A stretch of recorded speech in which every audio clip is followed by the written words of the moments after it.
സംഘർഷ പ്രദേശത്ത് നിന്ന് 15 മലയാളികൾ കൂടി നാട്ടിലെത്തി. ഓപ്പറേഷൻ സിന്ധുവിന്റെ ഭാഗമായി ഇസ്രായേലിൽ നിന്ന് 165 ഇന്ത്യക്കാരിൽ 12 മലയാളികളാണ് ഉൾപ്പെട്ടിരുന്നത്. ഇന്ത്യൻ വ്യോമസേനയുടെ C-17 വിമാനത്തിലാണ് ഇവർ എത്തിയത്.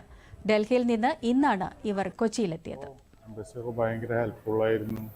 ഹോട്ടലും അക്കോമഡേഷനും ട്രാവലിങ്ങും ഈവൻ ഫ്ലൈറ്റും എല്ലാ കാര്യങ്ങളും എംബസിയാണ് പേ ചെയ്തത്. കുഴപ്പമൊന്നുമില്ല. അവരുടെ സ്റ്റാഫുകളും എല്ലാ കാര്യങ്ങളും ഒക്കെ ഭയങ്കര ഹെൽപ്പായി. പ്രശ്നങ്ങൾ വന്നപ്പോൾ ഒരുപാട് സ്റ്റുഡൻസുകളും ഔട്ട് ഓഫ് ടെഹ്റാനിലൊക്കെ ഒരുപാട് മലയാളീസും കാര്യങ്ങളും കമ്പനികളിൽ വർക്ക് ചെയ്യണത്, മില്ലിലൊക്കെ വർക്ക് ചെയ്യണ, തുണി മില്ലിലൊക്കെ വർക്ക് ചെയ്യണ എഞ്ചിനീയേഴ്സൊക്കെ മലയാളീസൊക്കെ കുറേയുണ്ട്.